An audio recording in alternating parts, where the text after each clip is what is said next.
presented by Boost Mobile. The ACC's most enduring rivalry, Duke and Wake Forest. It's the 250th meeting between these two schools. We just saw last night the ACC, the college football champion with the Clemson Tigers, and now hoops reigns supreme.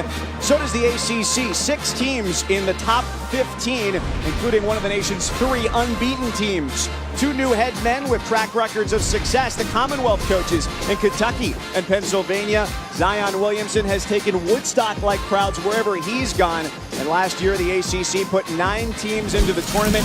This year, at the top of the league, you've got Duke, North Carolina, Virginia, and into the top 10 now, Virginia Tech as well. So glad to have you here with us tonight at Joel Coliseum in Winston-Salem, North Carolina. My cousins, Jordan Cornette, Notre Dame's all-time leading shot blocker.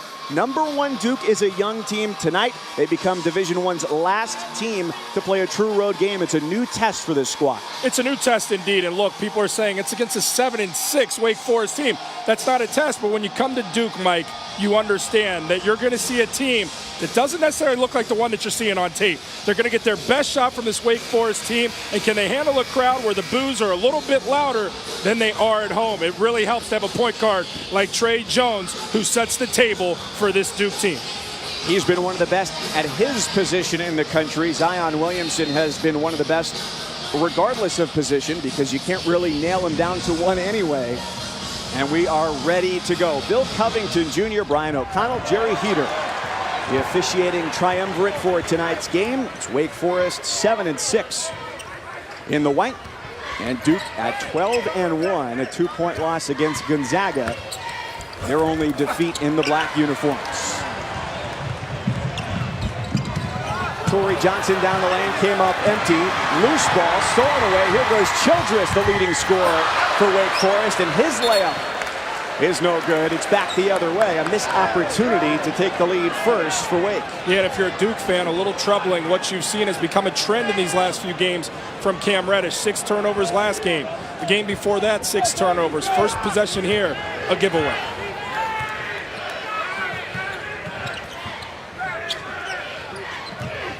Regularly scheduled action again here for Duke after a long layoff. Baseline drive is short from Barrett. And a fight for the loose ball. Demon Deacons have it. Duke had about 2 weeks off before their Saturday game against Clemson. They played for the first time since December 20th and picked up the 87-68 win. Traveling the call.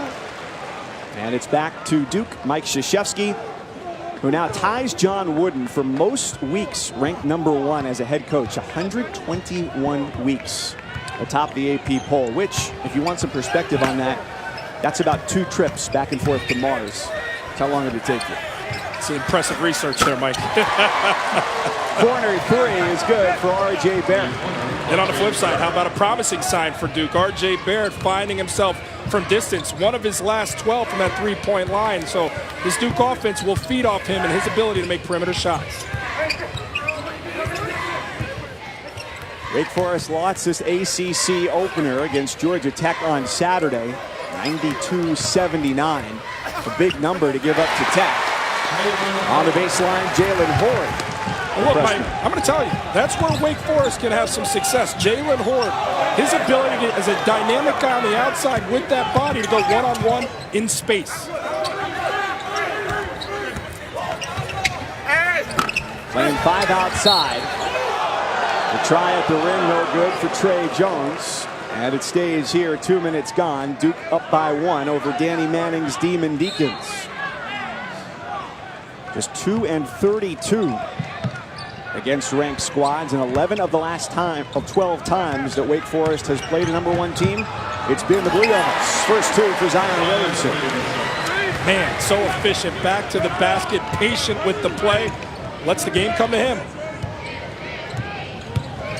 Williamson averaging 20 a game, trailing only his fellow freshman R.J. Barrett at 23 points a night. There's Childress into the lane. The kick out for Horde. 3-point try is no good. He's just a 22% 3-point shooter, but the follow goes. And it's 5-4. And because the shot came with good offense, yes, you don't connect from 3, but it puts you in a pristine offensive rebounding opportunity for Smart to give you 2. Williamson hits the three, just his 5th in 22 tries this year.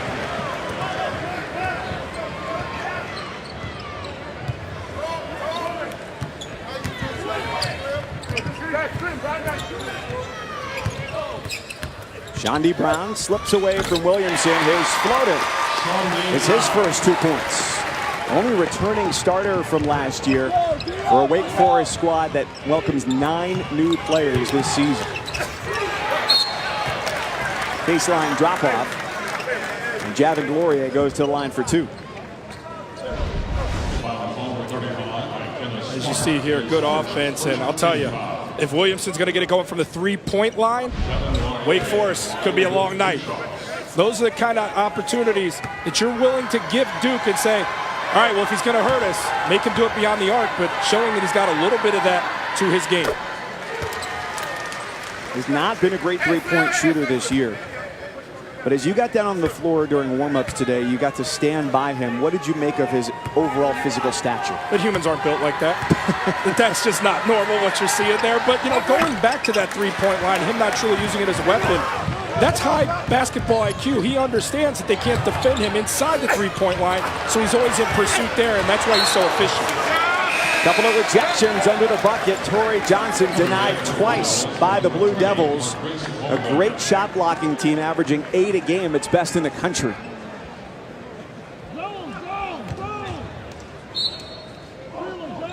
Wake Forest needs to understand that if you drive that thing, there has to be a pull-up once you get inside the free throw line to eliminate some of those rim protectors and what they do.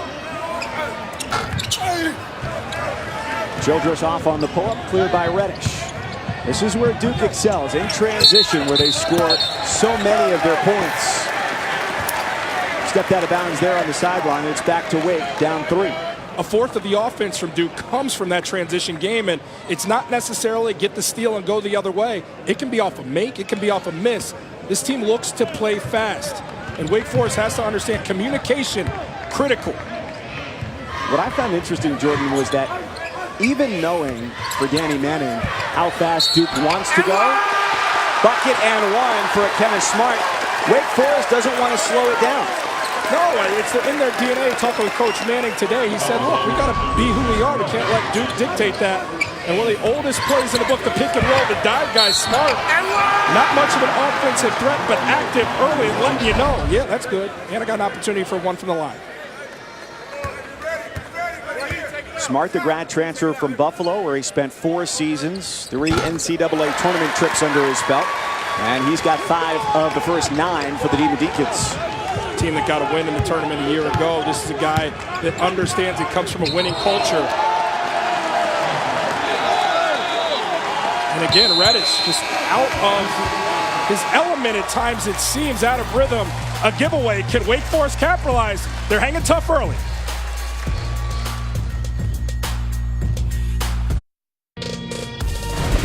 ESPN's exclusive presentation of college basketball is presented by Boost Mobile. Boost makes it easy to switch. Switching makes it easy to save. Well, Zion Williamson sets the internet on fire every time he dunks the basketball. But that 360 jaw dropper against Clemson had Duke fans debating all week whether or not that was the best Duke dunk of all time. But guys, he's got some pretty stiff competition to go up against. First of all, he's got to go up against Jason Tatum, his throwdown against North Carolina, Dante Jones posterizing UVA, and Bobby Hurley's alley-oop to the great Grant Hill. So guys, as the votes come in to determine the top spot, there's no debate on this. Zion has 30 dunks. That's more than his opponents combined, and this Duke team, they're on pace to break the Duke record of 235 dunks set last year. And I love what Coach K had to say before the game, asking if that was his favorite. And he said, my favorite was R.J. Barrett's reaction after Zion threw it down. Yeah, Brooke, and that's really interesting because it speaks to how tight-knit this group is. These guys want to see each other win, and that's really easy to have dissension amongst a team with so many stars. Duke doesn't battle that. It allows them to succeed. And, oh, yeah, guys like that, too. Well, when you can score on 1 dribble that easily, now 7 for Williamson as Brown gets whistled for his first. That makes the score jump up pretty quickly. And just finds an area, that mid-post area against the zone. It's where it collapses. And it's the ability on the catch to know exactly what you want to do with it. Most guys catch that mid-post uncomfortable, want to get rid of it. Powerful decision, power dribble, power finish at the rim from a powerful guy. Now 8 for Williamson for the Blue Devils, who lead the ACC 91 points a game, third most in Division I.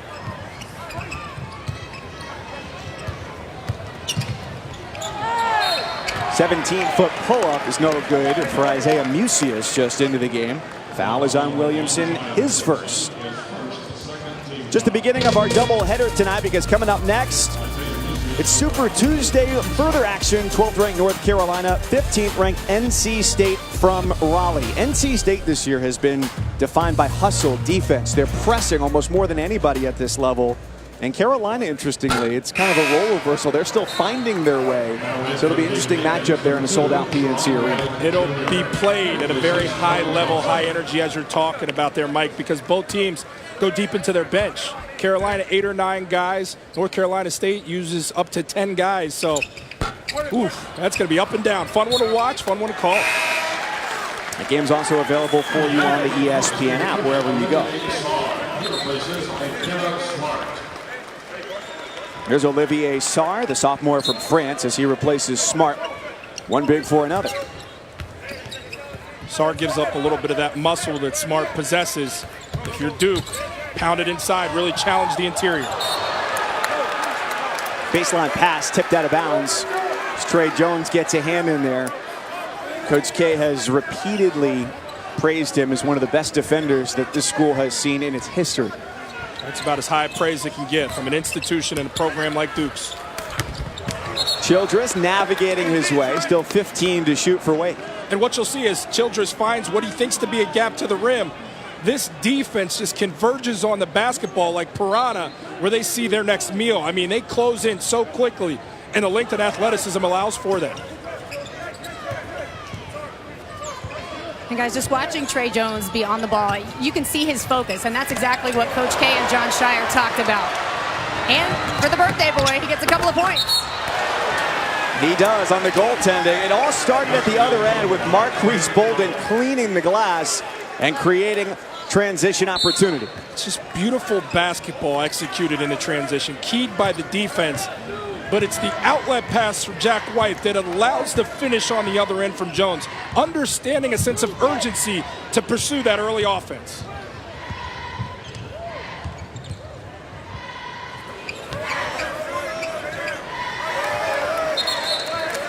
Out of bounds, and last touch by Sarr for Wake Forest. Back to Duke. Now watch, defense. Great timing from Bolden.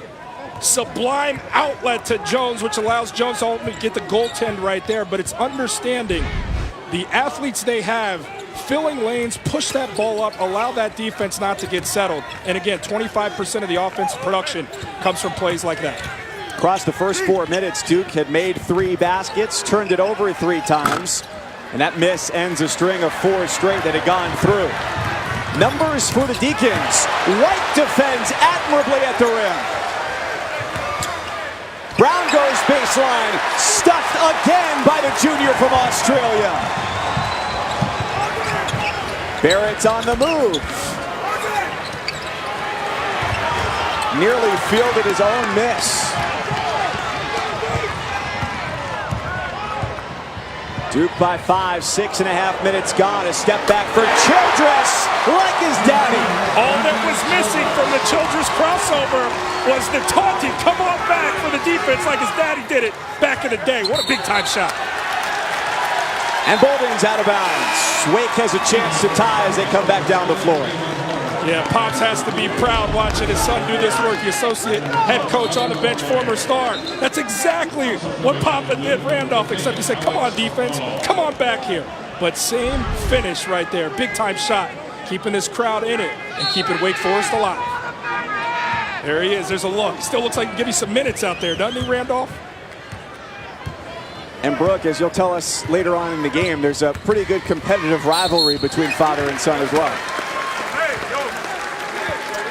Are we talking three-point shooting, or are we talking shoe game? What are we talking? Because a lot of debate was going on today in this gym. There's a lot to be revealed. Fouls on Alex O'Connell, his first for the Blue Devils. Randolph Childress, 95, graduate of Wake Forest. Under Danny Manning, now in his 5th season. And the first free throw is good for Sharon Wright Jr., the freshman out of Florence, South Carolina. What Wake has done so far in this contest, for the most part, taking care of the basketball, and because of that, it's taken away Duke's ability to truly run, and it's slowed the game down some, while Wake has still been opportunistic when it's allowed for itself. Challenging Duke to beat them in the half court, something Duke is capable of doing, but hasn't had to do too often this season. And it's a big step up competition-wise, just thinking about the non-conference schedule for Wake Forest, then going into ACC play. Reddish way off on the three-point try. Tees it up again. Duke continues to pound the offensive glass. How about Delorier in this sequence? Really working on a backboard to help his guys out. And how about that to get their confidence level back up? Great point, Mike. That's huge. Delorier doing the work on the backboard gave Reddish 3 opportunities in that half-court setting, and he gets the dunk finish, a high percentage shot that maybe gets him going. Rather than starting from the three-point line, working inside and going out. You know, it's a positive there for Duke, but it's also a negative for Wake Forest that they gave up all those offensive boards. Absolutely, and sharing the rock right there makes that defense shifty and allows the offense to be advantageous. Two-hand dunk for Reddish. Those are the kind of things he needs to look for early in the game. Your shot's not going. How else can you have an impact? Can you defend? Can you rebound? A place where he can grow. But also pursuing those higher percentage field goals and then stepping out, then knocking down that three-point shot. As Childress does, plus the second foul on Reddish of the first half. Wow!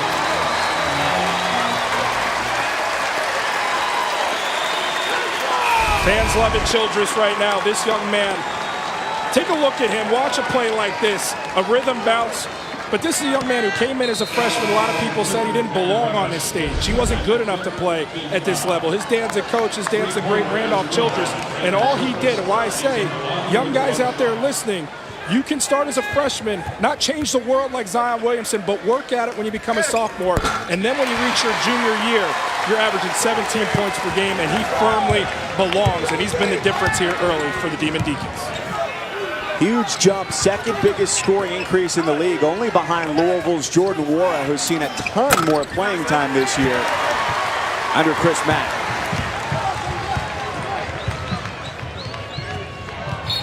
Wake's on a 9-2 run at the moment. The fouls racking up for Duke. And Brandon Childress, the Demon Deacons' leading scorer, has got him going, up by a pair. Boom! On the money. Oh my God! There's the tap! Oh! Incredible finish. Unbelievable!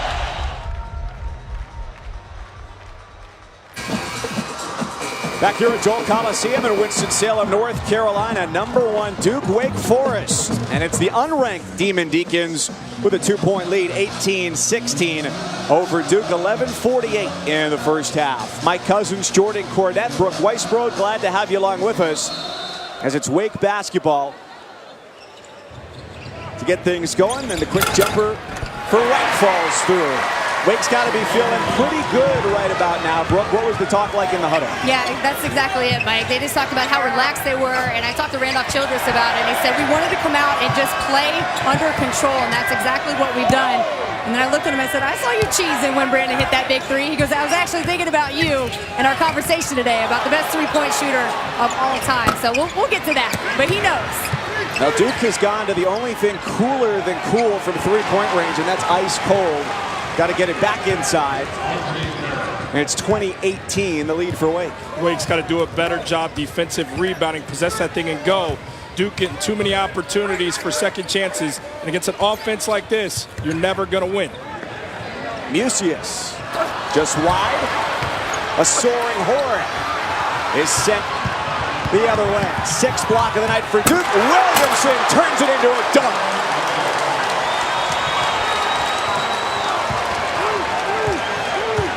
Trey Jones, masterful in the open floor, as good a decision maker as you'll find. in the country. Knows where to go with that thing with Williamson. Upstairs, rare air.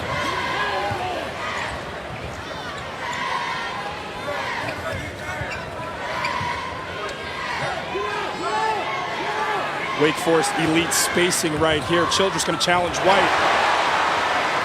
Man, has White been tough defending this evening. But again, just watch Trey Jones. When you got a point guard like this, he can make your team special. Sees the defense, reads the defense, understands Childress is not going to elevate with a guy like Williamson. Heck, Mike, who is going to elevate with a guy like Williamson? Delivers it where only one guy can get it and punctuates the play. And now, Jordan, they've got 1 second, so it's got to be quick.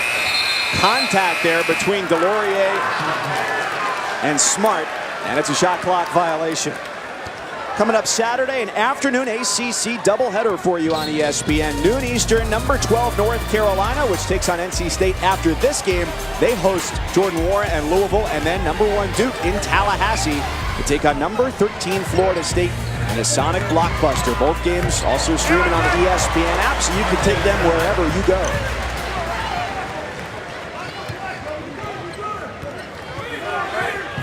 If you were watching SportsCenter before the game, you heard the nugget that the last 2 ACC road openers for Duke have been losses. Last year it was an early December game. Oh, that fadeaway from right. At Boston College, and then 2 years ago, right around New Year's, at Virginia Tech, a game where they didn't have Grayson Allen, as he was in street clothes for that game. And when we talked to Coach K before the game, he kind of downplayed the fact that it's their first true road game of the year, but it looks like that has played somewhat of a factor here in the first half. Yeah, because he knows how the team has been tested and how they've answered those challenges. And he also knows he has Zion Williamson. And this is, look, talk about the dunks all you want, but how many guys do you know with a unique skill set like that and a vision like the one that Zion possesses and the selflessness to want to impact the game, not by just scoring it, dunking it, but making the right read and play. And Williamson is so masterful as an efficient player.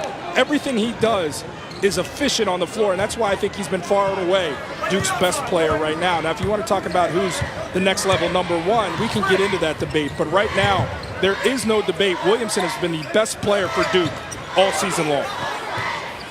Coming up just shy of a double-double coming into the game. 20 points and 9.5 rebounds on the stat sheet. Duke's got it on the travel, 5th Wake turnover. The co-captains getting down defensively right there. Delorier and White meeting the dribbler at the baseline, closing it off, walling it off defensively, generating a turnover. Delorier has been a nice spark into the starting lineup, going back to their game against Yale, which was just the 6th start of his career. But he gives them a lot of positional flexibility, and he gives them a 4-point lead. Delorier, he just doesn't miss shots, man. 15 of his last 15 over the last 5 games. Make that 16 of 16. Make that 17, excuse me, 17 of 17.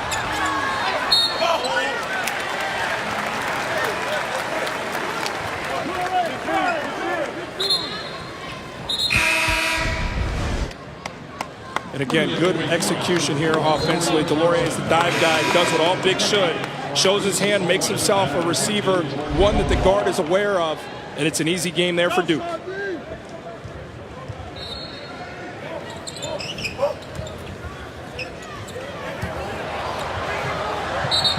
Ball tipped and out of bounds off of Duke. Good fight from Wake so far in the first 12 minutes of the game, but they're starting to get careless with that basketball. They're starting to create opportunities for Duke's defense, and when Duke's defense gets involved, generating those turnovers, that's when they run away from the opponent. That's where it can get dangerous. They score 91 a game. Pass to the interior, not a good angle. Williamson feeding ahead. Got tripped up. He was looking for Jordan Goldwire, and Duke has its 5th turnover. Yeah, he got tied up with Johnson right there. I don't know if Johnson, it didn't look like Johnson tripped him on purpose, but definitely unseated him on the break right there, and that could have been 2 for Goldwire. Childress probes the lane, foul before the shot on the floor. And in transition here, we'll get a better look. Duke and Zion, man, his handle is pretty impressive in the vision. Oh, look, yeah, there was no trip up. The floor got it. Childress finds himself back at the free throw line as O'Connell comes onto the floor to spell Williamson. Even though it's been a tough start to the year for Wake at 7-6 and losing their ACC opener, this is one of their strengths. They draw 22 fouls a game, second most in the ACC, and they score about a quarter of their points at the stripe. Yeah, I mean, looking at better 19 points per game coming from there. This is a team that's not afraid to challenge you at the rim and be aggressive offensively and generate that contact. However, this is a Duke team that does such a great job getting in passing lanes and also protecting the rim. So there's got to be a compromise there with this Wake Forest offense. Pursuit of some of the perimeter shots, the pull-ups, and they've started to find those, and that's why they've kept this one close thus far. Barrett drives, and the kick out. Three-pointer was halfway down for Goldwire. And it's Wake Forest down by 2. They've got the ball when we come back. 7:46 to go as they try and knock off a #1 team for just the 6th time in 31 tries. Chris Cotter back in Bristol. Over in Mizzou, Jordan Geis is going to airball this one against Tennessee, but guess what? He gets it back. Shooter's got to shoot. Second one goes. Mizzou up by 6 right now over on ESPN2. St. John's with a 7-point lead over Villanova as well. Mike, Jordan, back to you guys. St. John's into the top 25 for the first time in 4 years. In the SEC, they've got 4 teams in the top 25. Tennessee, its only loss against Kansas, which had its season take a turn for the worst with an injury this past week. And Auburn, 11-2. Bruce Pearl says, hey, nobody's talking about us. Well, they're going to open SEC play coming up tomorrow night against Ole Miss. I'll be on ESPN2, 7 Eastern. My cousins Jordan Cornette, Brooke Weisbrod with you here from Joel Coliseum in Winston-Salem, North Carolina.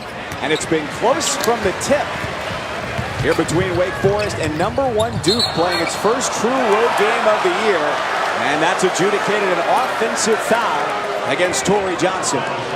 2 observations there. Man, Cam Reddish from distance is really out of whack. And then 2, you talk about quarterbacking your team offensively, and he does it defensively too. Jones, what defensive anticipation there. Lets the offense come to him, offers his body up to the basketball gods, gives his team another go of it here. So much Trey Jones adds to the team.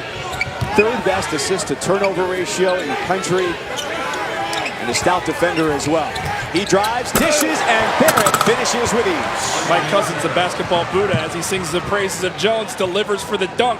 And you know what I love about Trey Jones is understanding his place in the rotation. You've got the headliners in RJ and Zion, and you know what Trey Jones says he wants to do with this season? Obviously win the national championship, but become the defensive player of the year. That's where his mind is at. That's an unselfish guy that doesn't want to score the ball, just wants to have a positive impact and sees the gap on the baseline, gets the defense to commit to him, and when they commit to him, he dishes off in stride. RJ, punctuation. His play speaks for itself, but the next step that Coach K said he wants to see from Jones, the freshman, is communication, better communication, because he said when you're the best player at Apple Valley High School in suburban Minneapolis, that's very apparent. But when you come here and you still remain one of the best players, then you've got to do something else, and you've got to be more verbal, a better communicator with your teammates, and continue to grow your leadership ability. Yeah, no doubt, Mike, and that's kind of the foundation for Coach K's program, which I think is very interesting and obviously very successful, is communication, because that carries over, as Coach was saying to us, in life. I mean, that's an essential quality to have, and you need it definitely, you know, as I was playing defensively, communicating with your guys, getting back, identifying a man, but also just communicating on and off the court, and then you see a team synergize. Everybody's on the same page, and then beautiful things happen. Well, guys, 13 games into his freshman season, Trey Jones, he's already cementing himself as one of the best point guards to ever play at Duke. Last game, he had 9 assists with 0 turnovers against Clemson. So Jones became actually the first player in Duke history to go 4 games with 7 assists, no turnovers, passing John Shire with that performance. Guys, that was his 5th game with 0 turnovers this season. And Coach K said that Trey knows how to put the ball in the sweet spot of his teammates where he can shoot it. Gotta appreciate that. Real deep 3, almost turned into a transition opportunity for Williamson, but quick thinking from Horde. makes it a 2-point game once again. And look, as we sing the praises of Trey Jones and his ability to distribute and take care of the basketball, assist to turnover ratio, let's not forget it's in his DNA. His brother Tyus, who led this Duke team to a national championship, currently leads the NBA in assists to turnover ratio. This game is tied on the basket from Sharon White Jr. 28 all, fewer than 6 minutes to go in the first half. This is what you get if you're Duke. A 7-6 Wake Forest team that you see on tape is not the one that shows up when you got a shot at number 1. Reddish rattles home the corner 3. He's not played his best as of late, averaging 13 a game on the year, but the last 4, that number has dropped to just 8 points a game. Let's take a look at the Capital One fan vote and tonight's question, which, with college football over, it's time to pivot to hoops. So who's your number 1 right now? Is it Duke, Michigan, Tennessee, or Virginia? A lot of good teams to choose from there, and you know what the similarity is? Elite coaching with those 4 programs right there. And you know who doesn't get enough love? Rick Barnes. Show me a program that he hasn't gone to and they haven't won. Give Rick Barnes more love. The other ones already get it. My vote goes to Virginia. Best defensive numbers in the country right now on 52 points a game. You love Virginia, rightfully so. We saw what they did to Florida State. Florida State still picking themselves up off the floor after that one. Virginia, an incredibly efficient team. Their defense, I'll tell you, watching Virginia, more length and athleticism than they've had in recent years, and they've had some really good years. The ACC right now with a nation-leading 6 teams in the top 25, all of them in the top 15. To 3-on-1, on the break, the lob too high from Johnson to Sarr. You know, they say you make the average human 50,000 decisions a day. For Johnson, that's probably the worst decision he'll make today. Don't go upstairs with that one. Get him with the bounce pass, pull it up on offense. Anything but doing that right there. Every possession you got to value if you're Wake Forest right now.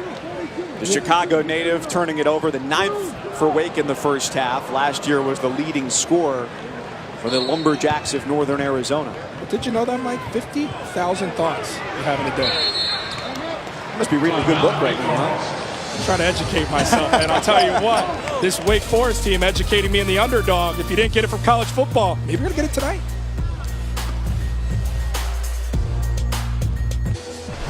How about all phases of Zion Williamson coming at you? And I keep using the word efficiency. It's because that's what he's been. Hasn't shown the three-point shot much, but he's got it. Operating at the mid-post against the zone in space, finishing at the rim. Got that too. Spinning, wheeling, dealing to his teammates because he's so unselfish. Check that box as well. This guy has been special all season long. All the fanfare, all the expectation. Zion has delivered. After Sarr's offensive rebound, Musius, the freshman from East Patchogue, New York, makes it a 1-point game. He's hit double figures 5 times coming off the bench. Coach Manning asking him to try and manufacture points. How can you be effective and have an impact? He did so right there. Coming out of a very strong prep school circuit in New England, Brewster Academy in New Hampshire, where he finished his high school basketball. The lead has only changed hands twice tonight. And an opportunity to do it again is turned away. A foul in transition. Williamson was headed for camera shutters at the other end. Childress fouls him. And that's just a poor decision from Johnson, understanding who the opponent is, the ability to block shots, the rim protectors that Duke has. You go that far into the defense, you're not going to be able to convert. Either pull up, take a jumper, or run some offense, understanding you don't have the advantage in the open floor. Especially disappointing to have a turnover like that come from a fifth-year player.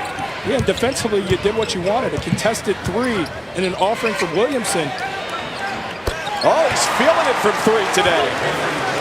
He came in with 4 made threes on the year, and he's hit 2 in the half. Yeah, and if you're playing those percentages, 4-21 coming in, you'll say, hey, if Duke's going to beat us in the half court with the Williamson long ball, we'll take it. But Williamson, hey, guy can do everything. But that's been also the scouting report this year against Duke is A, they haven't been a great free throw shooting team, and B, if there's a player or 2 you can help off of, Zion Williamson is certainly one of those. Yeah, and he's starting to take that away from you, which makes this Duke team even more formidable. Follow dunk, Bolden. And a timeout for Danny Manning and Wake Forest.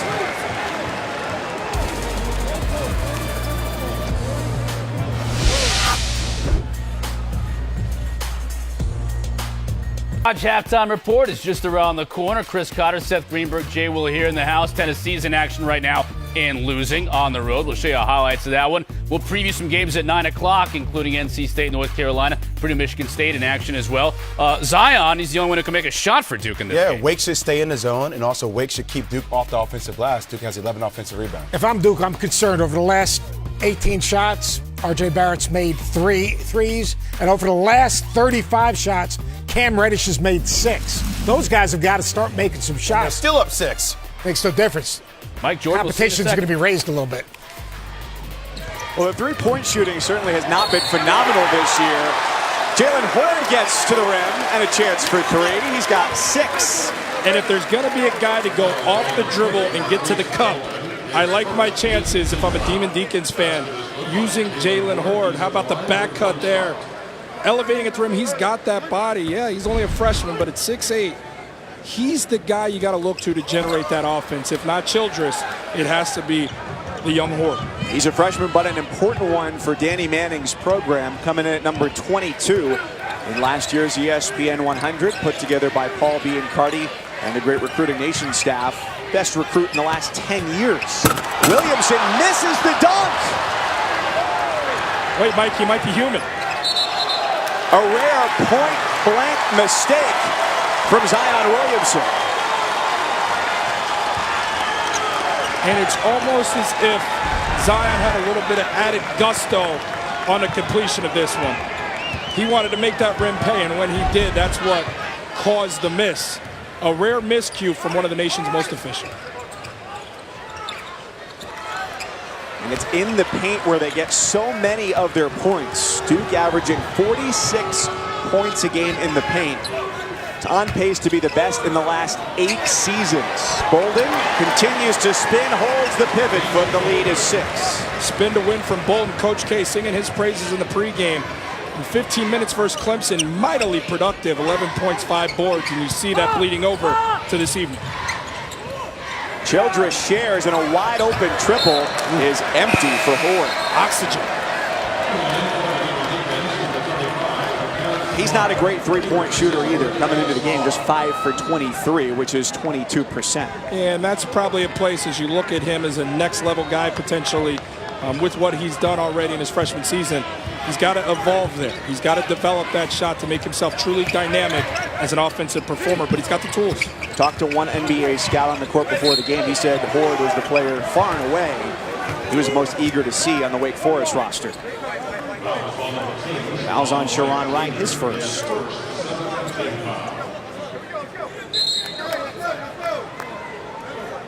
There you go. You hear a lot about 1, 2, 5, and 22. But if you're Horde, this is one of those opportunities that you're salivating for. You want that respect. You want to show not just scouts, but everybody, including Wake Forest Nation, that you're here and you're dangerous. And they needed him as part of their recruiting class. With so many defections, there's been so much roster turnover for Danny Manning's club in the last calendar year. Having 8 players leave the team for a variety of reasons. Some of the most impactful were guys who went for the NBA draft. Offensive board. It's blocked out of bounds. Back to Duke. I'll tell you, Jack White, as the doorman checking IDs, he's turned away a lot of customers. 4 blocks at the rim for Jack White. Talk about a guy having an impact off the bench. A true role player with star qualities, but defensively buttering his bread this evening. 9 blocks for the team. They average about 8 a game, which is best in the country. They've already surpassed that in the first 19 minutes. Their largest lead today is where it stands right now at 6. And Barrett takes the bump on the drive, stops the clock at 1:04. The second foul on Wright. You heard Coach Greenberg talking back in studio about the struggles from the field that Reddish have been experiencing, but Barrett is going to continue to chase that next opportunity. So Wake defensively, help side's got to be omnipresent when he starts to get into his move and go off the dribble. He's going to go to the rim, and he's going to take a shot attempt. So Wake's got to be in position and ready to play defensively on the help side. When you know there are a lot of drivers, and I can defer to your expertise as Notre Dame's all-time leading shot blocker. Go ahead, talk to him, Mike. You're very proud. when there are going to be a lot of drivers in a game, are you more attentive to say, hey, it might be coming to me a lot today? Yeah, that peripheral goes into overdrive. You're very more keenly aware of what's going on the other side. Now, help side, there's levels to it. If you're going to go over and be the guy who blocks that shot, who's got your back? Who's going to be the help side of the help side to get the guy you're leaving defensively? That goes back to Coach K and how he speaks on communication. You got to be speaking through all that stuff so everybody is on the same page. Wake was not in that last possession. It's 10 points now for Barrett, the third highest scoring freshman in college basketball, behind Antoine Davis of Detroit and Lamine Jane of Cal State Northridge. Barrett maybe got away with a push there underneath the basket, and a couple possessions left before the break. White travel. Yeah, Jones wanted White to pull up. Jones left it for White trail in the play, and as he's going over, telling him, shoot that thing. White stepped into a good look right there from three. I love that he wants to get an even better one, but the best opportunity at that point was a three-point shot. Neither team has been immune from turnovers in the first half. They've combined for 19 of them. 10 for Wake, 9 for Duke. Ford puts it on the deck, goes against Williamson, fouls on the floor. And that's 2 on Williamson to go along with 2 on Reddish as well.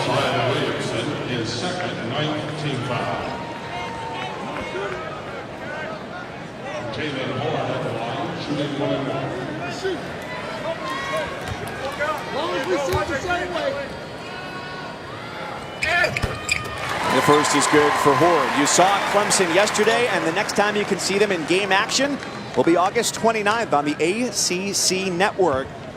15 universities, 1 network. Visit getaccn.com to learn more. They'll be taking on Georgia Tech August 29th exclusively on the ACC Network.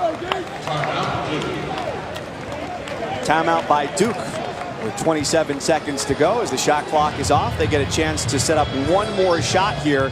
Three-point shooting has not been their forte in the first half, 29%. But what they have been able to do is distribute the ball well, and it all starts with Trey Jones. Yeah, and Trey Jones is a necessary piece. Look, everybody gives love to the other guys. If I'm taking one guy, man, to make it all work, it's Trey Jones. He's so great in the open floor, finding guys, making the right decision. As good a decision maker as there is in the country. And when he goes off that bounce with momentum downhill, he's a great finisher. But he's also looking to get other guys involved. He's giving the gifts where Mike, he should be getting the gifts. It's his birthday today. Indeed it is. For the younger brother of Tyus, part of that great freshman class that won the 2015 NCAA championship. So perhaps he can celebrate with a victory, but it's been close, perhaps closer than many anticipated in the first half. 12 assists on 16 buckets for Jones and the Blue Devils. Got to be a Zion Williamson high ball screen here and let the decision be made if Jones is to the rim or if he's leaving it back for Williamson. Williamson has earned the right to make the play here, but it'll be through the hands of Trey Jones. There's your ball screen. There's your double read. There's your decision. And a three-pointer is good to end the half for Cam Reddish.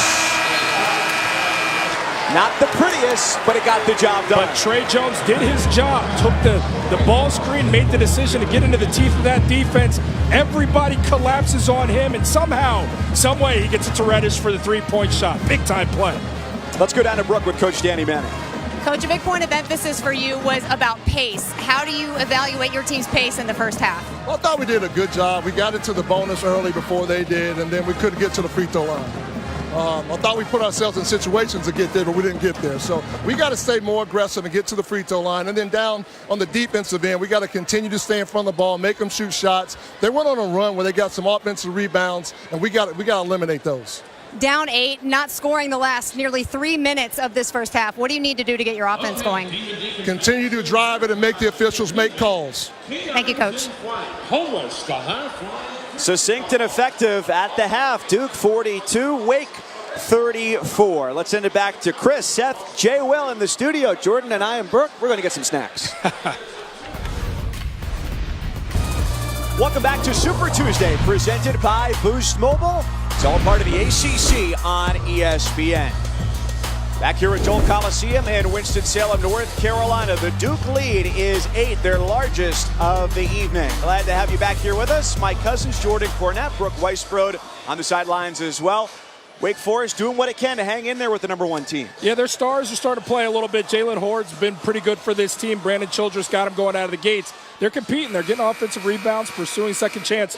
Coming out of the gates here in the second half, critical because Duke can overwhelm you. Zion Williamson has a game-high 13 points right now, so let's take a look from Plan to Play, brought to you by Northwestern Mutual. Zion Williamson showing you a little bit of everything. You're seeing it right. Getting that three-point shot going. He's got it in the arsenal. Great playing downhill, finishing at the rim, of course. But he's a playmaker. So good with that thing on a string and unselfish, hooking Delorier up with one. And then elevation, athleticism, and punctuation right there. And he's doing it again. 5 of 7 from the field. And I'll tell you, opponents in the ACC, you might as well not even bother showing up if he starts getting going efficiently from the three-point line as well. 2 of 3 this evening. Just a fun guy to watch. Talking with Coach Seth Greenberg in studio the other day. He's got a Magic Johnson-esque smile that and a pure enjoyment of the game. He's out there just having fun. The moment never too big for him. Barrett on the drive, a fist pump to cap off the bucket. Let's go down to Brooke. I had a chance to speak with Associate Head Coach John Shire just out of halftime, and it's not often, guys, that Duke gets out-rebounded, but they were down 2 at the half, and he said that's our biggest concern right now is we got to keep them off the boards. Wake with 12 offensive rebounds and 10 second chance points to go along with that. He also said we just have to settle down and play our game, something you definitely don't hear Duke say a whole lot. Stick back for Williamson. You know, Brooke, another thing that jumped out was that Duke blocked 22% of Wake's shots in the first half. What would you want to see differently offensively from the Demon Deacons? Understanding the pull-up. When you get to that point-blank range, you don't have to go all the way in as close as possible.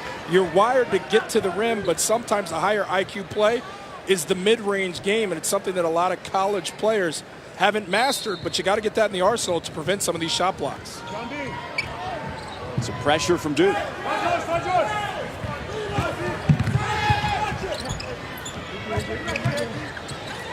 That's one Childress can't pass up. They're not going to get a lot of clean looks. If he's got one from distance, his ability to stroke it, he's got to go ahead and pull the trigger. He's one of the best in the country from deep. 47% coming into the game, which is 13th in the country and 3rd in the conference, behind Virginia's Kyle Guy and Virginia Tech's Ahmed Hill. Horde sizing up Barrett and uses the pull-up. Got to get back. They're coming right at you. They're not waiting. That's a practice level layup for Cam Reddish. Yeah, that's inexcusable for Wake Forest. Rather than celebrating the basket, get back understanding you're going against the best transition team in the land. Not a great shot to try and answer from right. Barrett with a dribble, that reverse layup. The last 2 have just been too easy. Way too easy.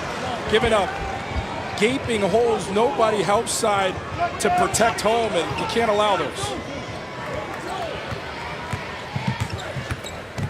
The challenge level certainly increases today. The last time out in their ACC opener, Wake Forest gave up 92 to the team with the worst offensive efficiency in the ACC, Georgia Tech. Today it's the #2 offensive efficiency team in the country. Trailing the play, you've got Barrett. It's almost like they forgot about him. Smart on the matchup, the 6'10 grad center. He can't dance with Barrett. Barrett makes him pay on his strong side, that left side. Foul was on Cam Reddish, his 3rd.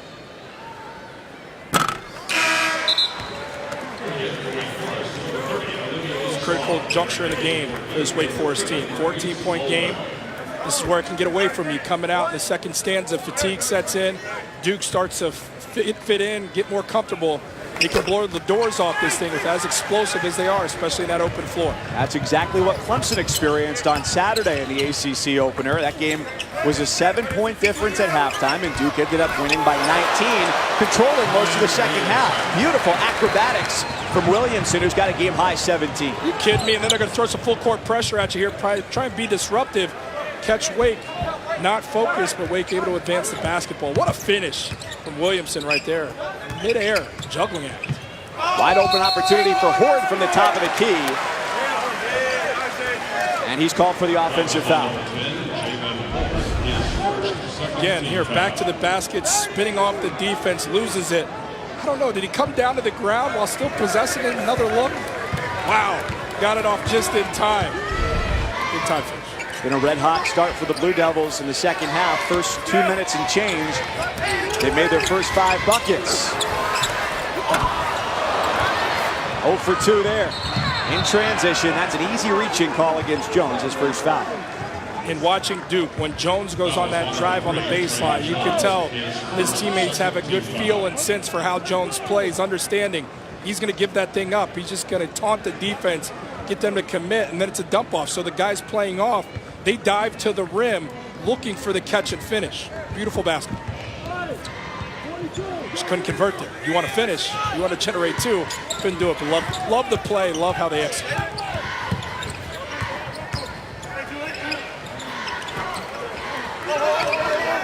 Stars got the offensive board. Big man inside 15 feet, didn't look to score. Instead sends it to the outside, and it sits on the rim and tumbles the Demon Deacons' way for Childress.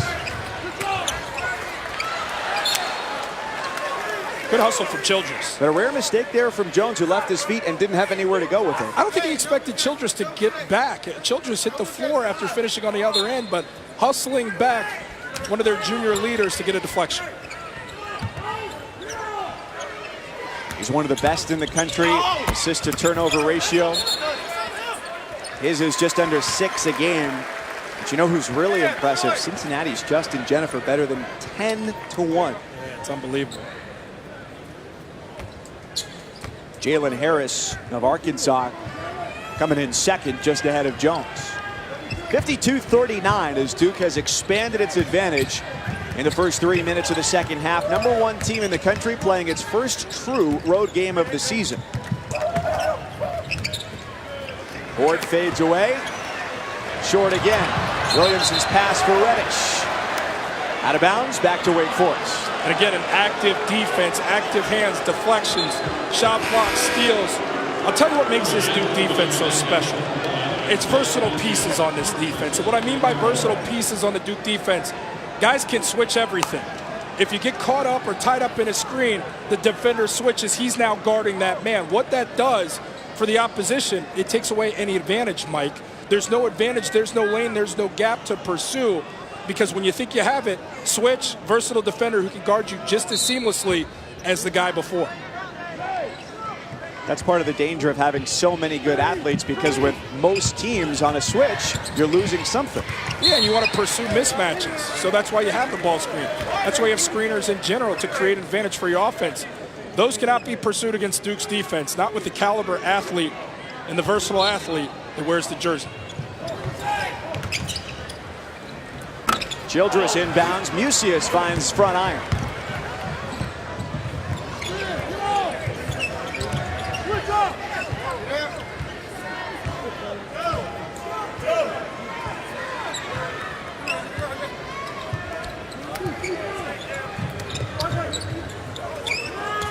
A lob backside. Zion Williamson soars over the defense. Just a little sneak into the defense, pins Childress. And again, when you throw that thing up there, only one guy can get it in that space, and it's Williamson. Good vision from Barrett. We saw a rare missed dunk from him in the first half, just his 5th of the year. He figured, if I'm going to give you a couple threes, there's I got to give you something back. Something's got to be subtracted. Good head fake. And an uncontested lay-in for Shondy Brown, the sophomore out of Orlando. Coach Manning talked about him being ready on the catch. Brown absolutely ready there. A good shot. Goes for the great one, gets to the rim. Former top 25 player in the ESPN 100 a couple of years ago. Zion Williamson, his 3rd three-pointer of the night. It ain't going to be fair. It ain't going to be fair if Zion starts hitting the three-point shot. Came in with just 4 made threes on the year.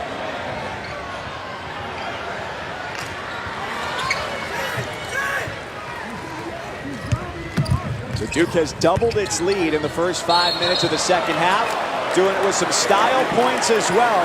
Duke has theirs.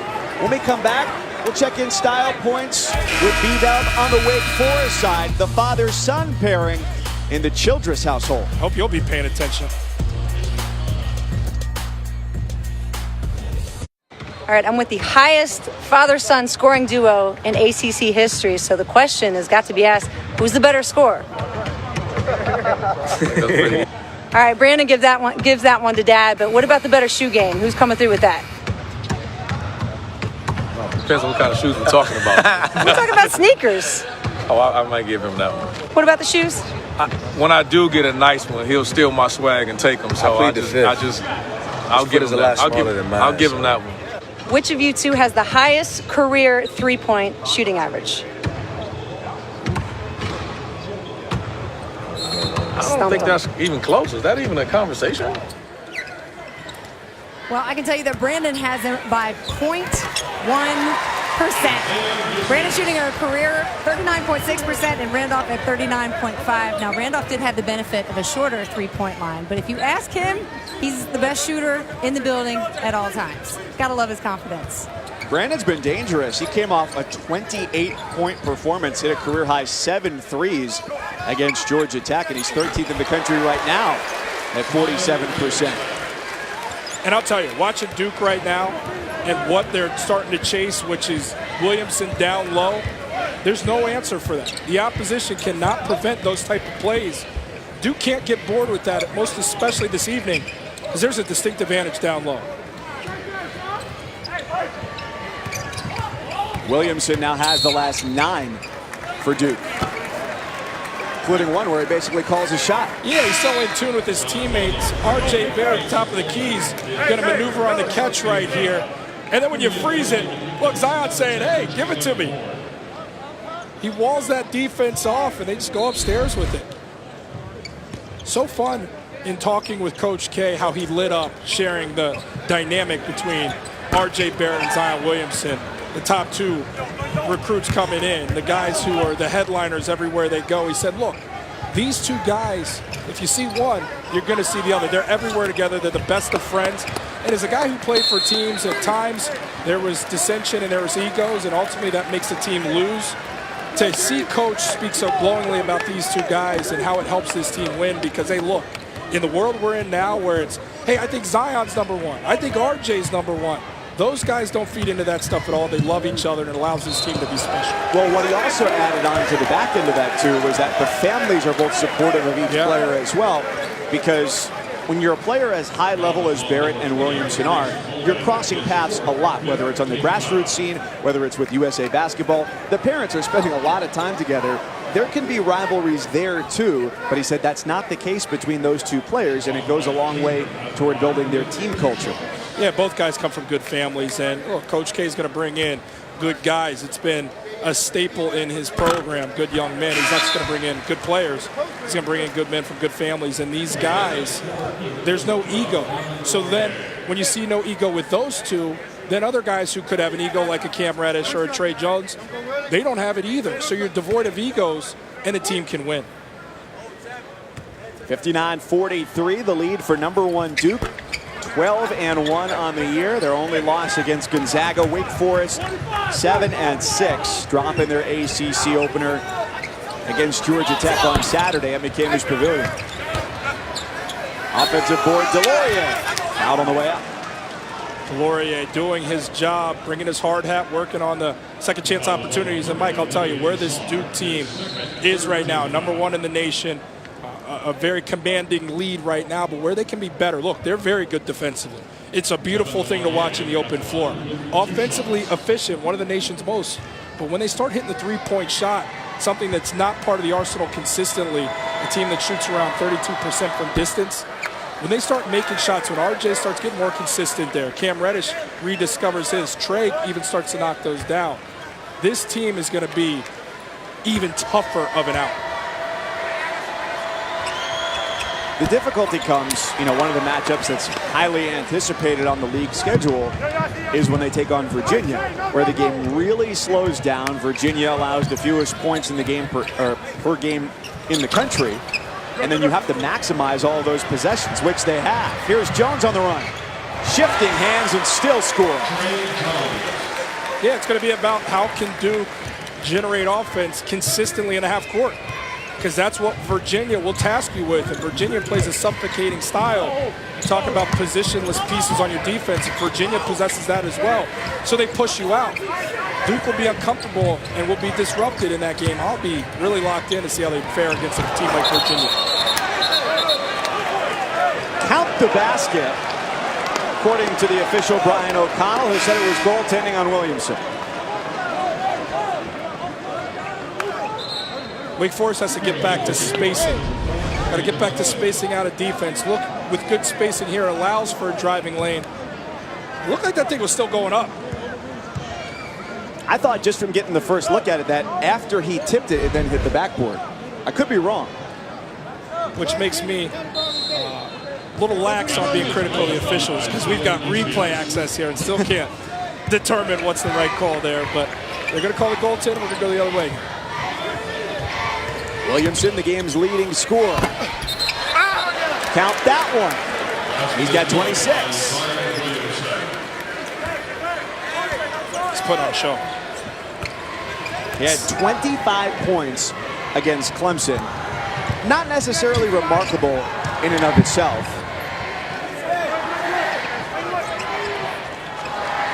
But it was the fact that he did it in such a short time.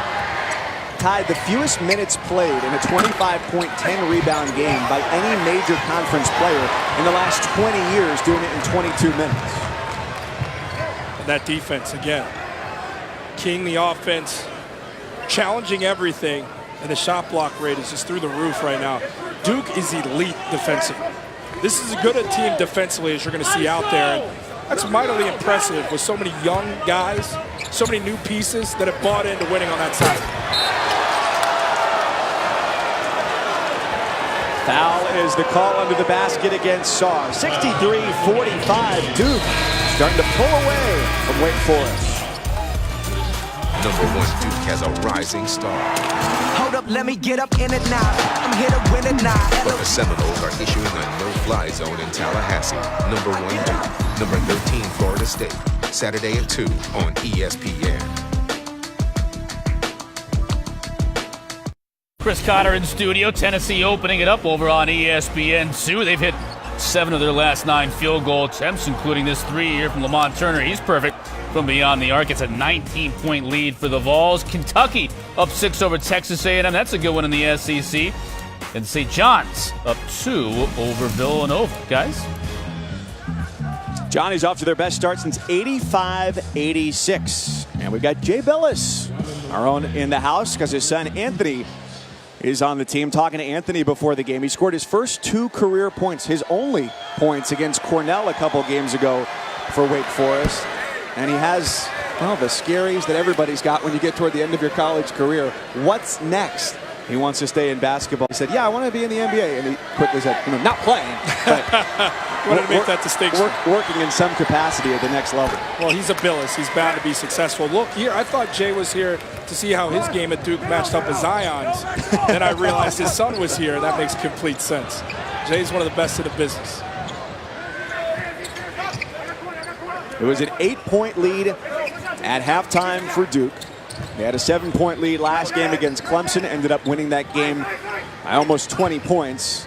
And they've extended their lead mightily here in the second half against a 7-6 squad, picked second to last in the 15-team ACC. Childress just has to fire as the shot clock expires, and the long board is down to DeLaurier. And Wake not blessed with enough shooters. And you talk about that three-point shot, how it can lessen the gap of talent between a team like Duke and Wake. But they can't get that going. A 3 for R.J. Barrett. R.J. Barrett making the defense look silly. Kill him with the crossover slurp. Brain freezing. And Jordan, 3-point shooters for Wake Forest. You've got Brandon Childress, and then it's kind of a shoulder shrug as to who the next best guy is. Take a look at R.J. Barrett. This is why I like him as the number 1 pick in the draft. His ability to produce off the bounce with his size, with his ability at 6'7", and a lefty. Who do you see when you see that? It's a lefty in the league. It's a reigning MVP in the National Basketball Association. I see James Harden on a play like that. Not saying they're the exact same player, but a lefty who can straight fill it up with those type of ball skills. It's R.J. Barrett. You think he can grow the beard? I think he's better served without it. I couldn't grow the beard as a freshman in college, and many years later, I still can't grow that kind of beard. Barrett got the drop-off, and Delorier finishes with 2. And again, it's Barrett making plays off the bounce. When you've got his ability to shoot it, the defense comes running at you. It allows the blow-by, and then there's another layer of defense that allows the dump-off. Great vision. Transition 3-on-2. A rare missed opportunity for Duke. Same numbers back the other way. Brown.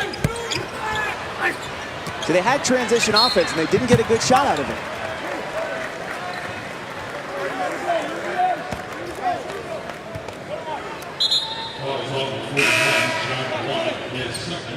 Fouls on Jack White for Duke, his first. That dunk, last time Duke had a clean offensive possession down the other end of the floor. Delorier has now made 3 shots today. That's 19 consecutive shots, just 1 shy of the ACC record. The last time he missed a shot was going all the way back to December 1st in that blowout win against Stetson. So you know what the big fella has to do now? He's got to go to his teammates and say, I've missed a shot in 19 attempts. Let me take more. And then you want to become a three-point shooter. Then you want to start doing things that you're not accustomed to doing. But no, credit to Delorier for staying within his game. And he's been inserted into the starting lineup for that very reason and the impact he's having. An unforgotten piece, but plays a big-time role as a rim protector, a dump-off and finish guy, a high-energy rebounder who's incredibly active in his time on the floor. Starter ever since the game against Yale back on December 8th.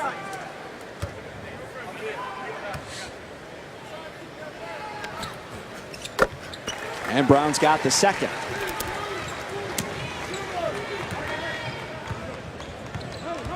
Seven now for Shondi Brown.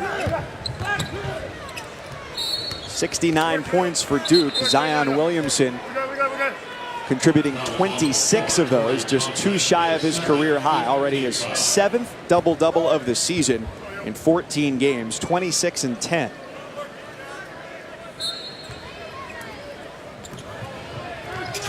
Was 28. Came in the opener against Kentucky. He is so hard to keep out of the paint. It's the reason why you have pack line defenses at times to keep guys like that from being able to get there and finish.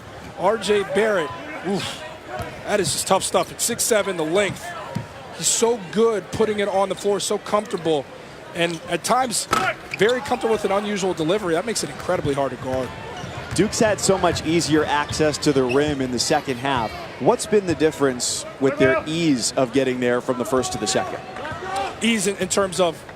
Easier shots at the basket. Yeah, well, I think this team's no longer settling for threes. I think they're seeing that it's been futile for the most part here recently. They see a distinct advantage down low, and they're paying attention to detail and pursuing the advantage and not getting bored with it like some teams would. SportsCenter comes your way tonight after North Carolina and NC State here on ESPN with Bucci and Anderson. Our NBA draft expert, Mike Schmitz, gives you a breakdown of Zion's NBA future, plus the NFL's coaching carousel. Big day for Cliff Kingsbury, and how the Colts D gets ready for Patrick Mahomes, and the Chiefs get ready for luck. SportsCenter tonight after college hoops, and also on the ESPN app.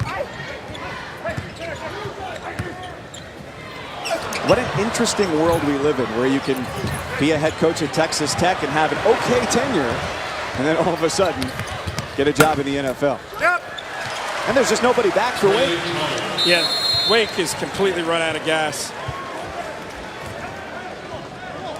They'll get a timeout, a chance to refuel as Duke is cruising to the finish line.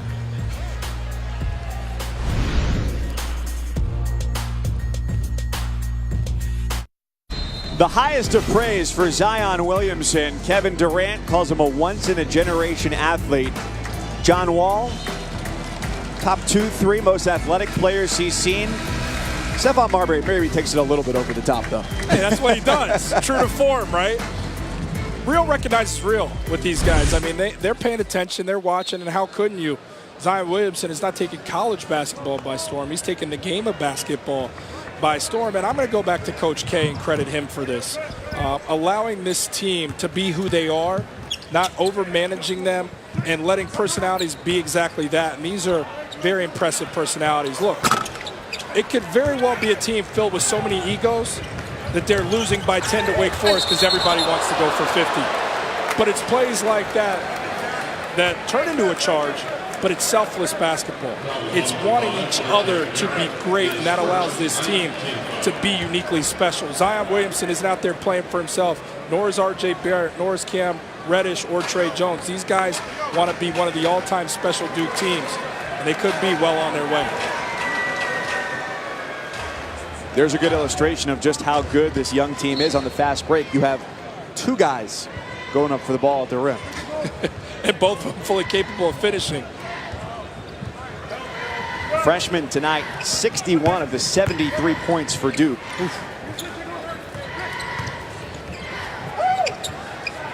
Mucius, the freshman for Wake, connects on a much-needed triple from the corner. Mucius is a bright young star. One of his better games took place at Richmond, 17.7 boards there, but he's a guy that's come off the bench, provided a spark for this team. And I think the three-point shot's a place he can grow, but also just being ready on the catch at all times. He should be the third scorer for this team. He can be that type of talent for these guys as he grows in his collegiate career, but there's some young talent on Wake, and this team's going to sneak up on some teams. Well, after tonight, they'll still be in search of their first ACC win, threatening to drop to 0-2. Get the chance to see one of the best freshmen in the country, even though people are clamoring for more playing time for Nasir Little. There's still a learning curve to be figured out, but he's been a great contributor for this team. Coach Williams said he's the most explosive athlete he's ever seen on the floor. Think about the guys that Roy Williams seen in his tenure. High praise for him. Nasir needs to grow as a defender, needs to get a better feel for how to get it offensively within the flow, but he'll be there. He's getting his minutes. He'll be fine, and he'll only get more time and opportunity. It's a great time for basketball in the triangle with NC State, Duke, and Carolina, and it's the first time that the Tar Heels and the Wolfpack are playing both as ranked teams against one another since 2006. It's going to be a fun game. Play a lot of bodies, both teams give a lot of guys opportunities, which means at all times the foot is on the gas. It's going to be up and down. Both teams operate well in the transition. Both teams crash the backboard and try and generate second chance opportunity. It's a real platform for North Carolina State to say they've arrived going against a blue blood like Carolina. I think that's happened already. I think Kevin Keatts has had enough top 25 wins, even very early in his tenure, that they've arrived, not to the level, historically speaking, of their two biggest rivals, but they certainly have under his watch. How about this? Another chance for a big statement. That's right. A big NC statement. There you go, America. Compromise. You see that? A debate that ends in a handshake. It can be done. It's possible. Williamson, off balance and all, ties his career high from the opener against Kentucky with 28. Now, if we argue about the color of my blazer, I don't think we'll come to agreement that this was a wise choice. Jalen Horde jams it in, 77-53.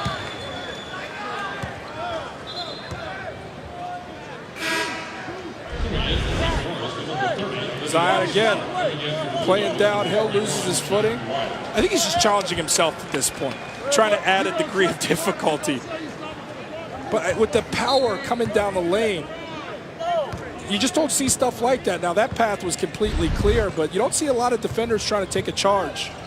There is a sense of fear defending that young man as he gets that full head of steam. Is it because they don't want to be x-rayed for broken bones after the game? Probably that, but also I'll just say, it's a flash, it's a blur. He's so powerful with the quick first step. He can beat that help side before it gets situated and sets up for a charge. He's part of the 250th meeting between Wake Forest and Duke and NC State, North Carolina. Coming up after this, 9 o'clock Eastern from Raleigh, will be the 235th time those two teams have played each other. We get a lot of history between the squads today. Foul on Olivier Sarr, the fourth. on the French big man for Wake Forest.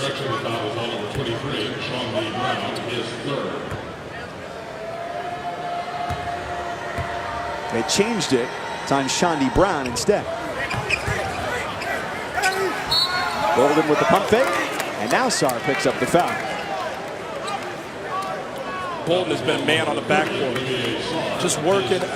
Unselfish is a theme for this team that's loaded with stars, and Bolden, a big-time star in his own right that's battled injury, but has come back, accepted a role, and understanding that role can play huge dividends for this team, and that's battling on that backboard. That's being one of those defenders between him and Delorier, coming back and forth, keeping the game at a high level in the interior, anchoring that defense.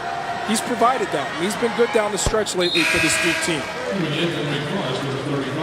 Shooting 56% from the floor. It's Williamson with a career-high tying 28. Back in for Barrett with 6 minutes to go.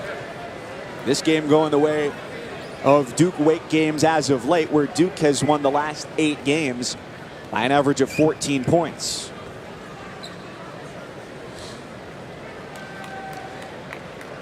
Last win in this series for Wake Forest came against then number 4 Duke back at the end of the regular season in 2014. An 82-72 win here in Winston-Salem.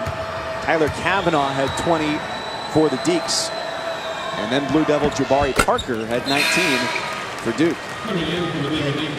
Wake coming into this one saw some of the success Clemson had with spacing Duke out and being able to score. That was in the first half. Then eventually Duke was able to wear them down. You see the same here with Wake. Wake wanted to get some backdoor cuts to challenge that aggressive Duke defense that gets in passing lanes and make them pay. They never really had that. You had to utilize a three-point shot. Wake couldn't get that going. And of course, like all Manning teams, they want to do that, play through the post. And that's been the outcome, unfortunately, for Demon Deacon fans. Off the entry pass, it looked like a first-time ice skater in the post, and they give it away.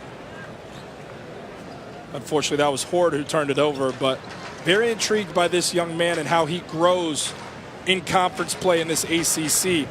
A 40th ranked prospect at the next level.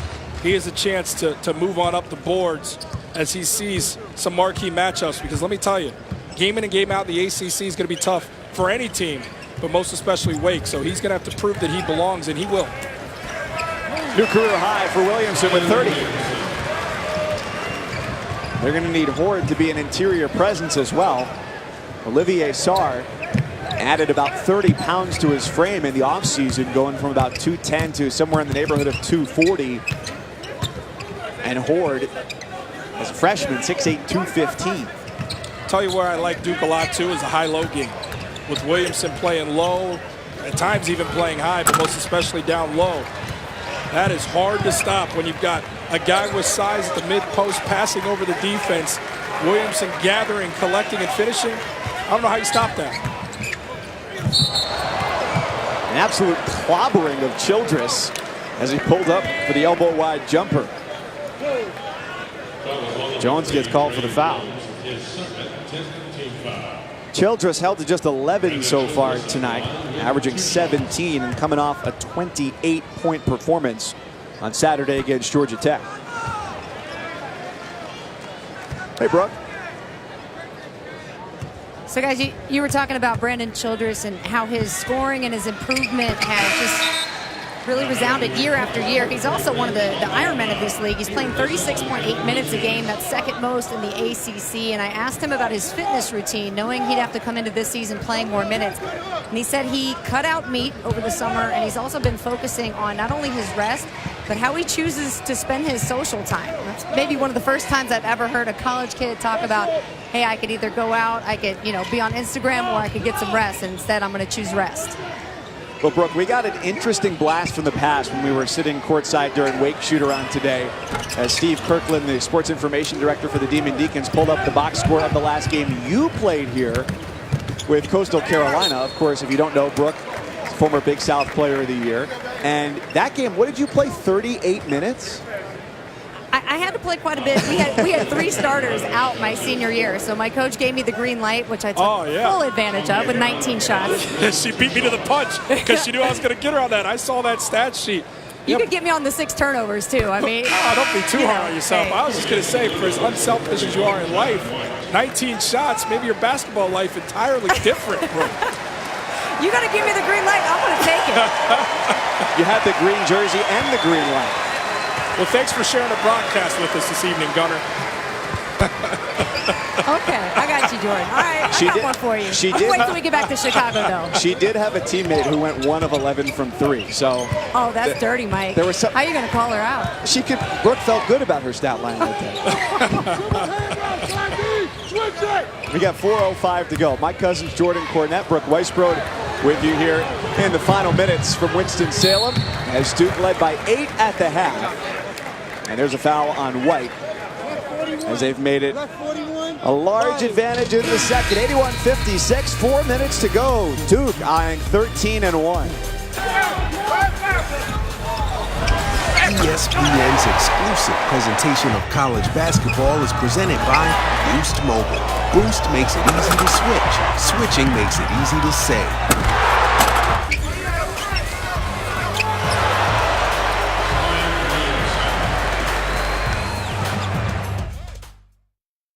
As a rising star.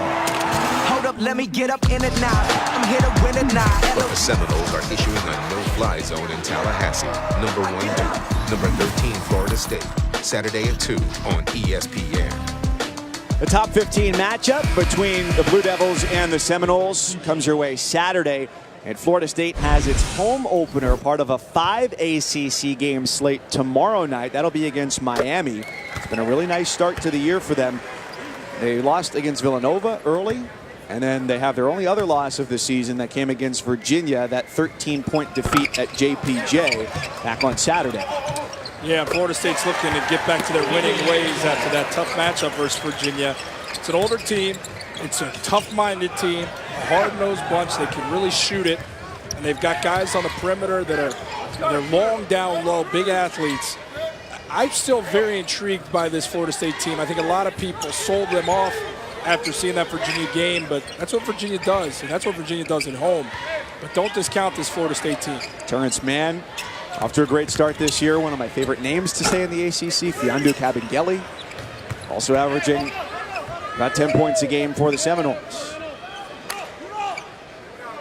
So Duke with a win tonight goes to 13-1. They'll be 2-0 in ACC play with wins over Clemson over the weekend and Wake here tonight.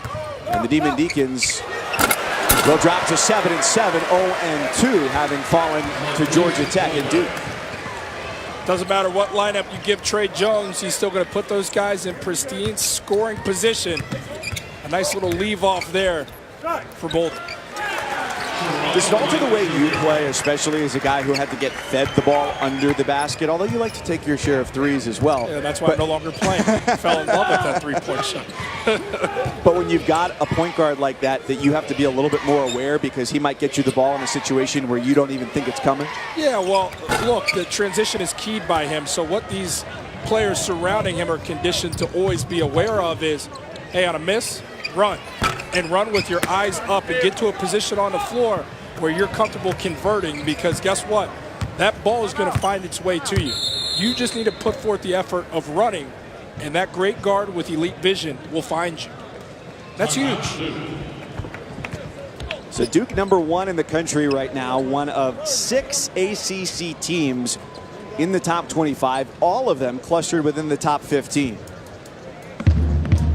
We've got more top 25 action as well coming your way next as North Carolina travels to PNC Arena. Sold out. Tip-off right after this one as they meet as top 25 teams for the first time since 2006. It's been interesting to watch the styles and the way those teams have developed this year because Roy, of course, in January is not going to be pleased with his team. Still thinks they have a way to go, and they do because they're a very talented group against an NC State squad that has very much found its identity. Starts with pressure defense. Yeah, absolutely. And you talk about personnel.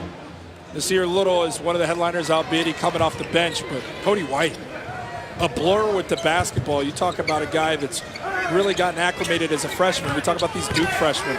Let's not forget that young man has really provided a punch and made this Carolina team that much more dynamic. going against those guards and the pressure of North Carolina State, will the freshmen succumb to it? That's a storyline worth following throughout the entire evening. Yeah, it'll be interesting to watch how much that pressure pays off for the Wolfpack, because they love to do that. But conversely, North Carolina likes to get out and run, and if there are opportunities to do that and get past the pressure, those could be easy baskets for the Tar Heels. Yeah, it's going to feel like a track meet. That's why it's going to be so much fun to watch, because it's aggression versus aggression. Iron sharpens iron.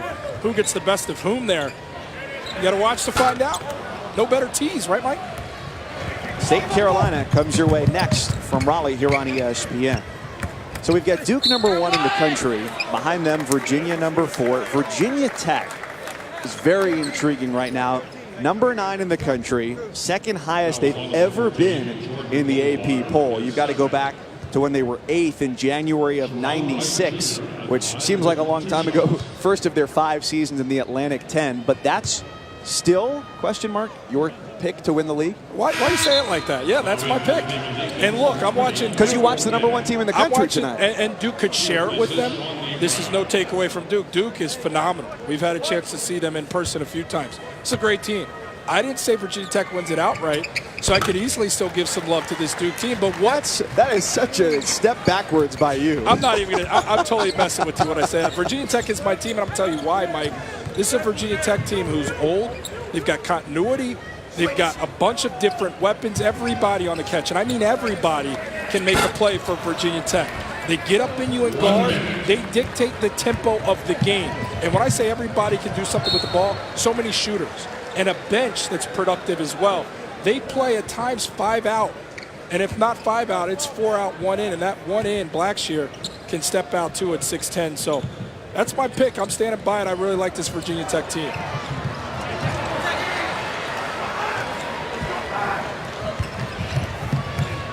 Their second best 3-point shooting team in the country, the Hokies, trailing only Dr. Brett Reed's Lehigh Mountain Hawks. Share that one at the water cooler tomorrow. Lehigh's making a broadcast.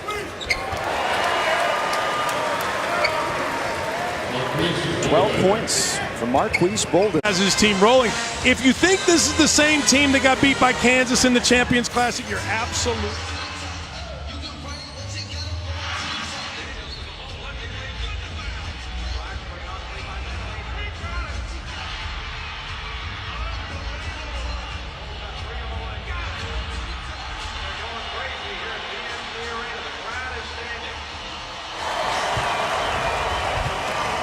As Duke topples Wake Forest, the Blue Devils now 13-1, and the Demon Deacons fall to 7-7. And I'll tell you what, if you came maybe not to cheer on the Demon Deacons, but to watch Zion Williamson, he delivered. The nation's best player to this point, and it's not even up for debate. He does everything for this team. Efficient down low. Defensively, Duke brought it and keyed their offense. So many weapons. They simply overwhelmed Wake Forest this evening. Coming up next, a top 15 matchup. Number 12 North Carolina at sold-out PNC Arena against number 15 NC State. We thank you for being with us tonight on behalf of our entire crew. Brooke Weisbrod on the sidelines, my partner Jordan Cornette, Mike Cousins saying so long. Let's get you to Raleigh. Allison Williams, LaFonso Ellis, and the man on the mic, here's Dan Shulman.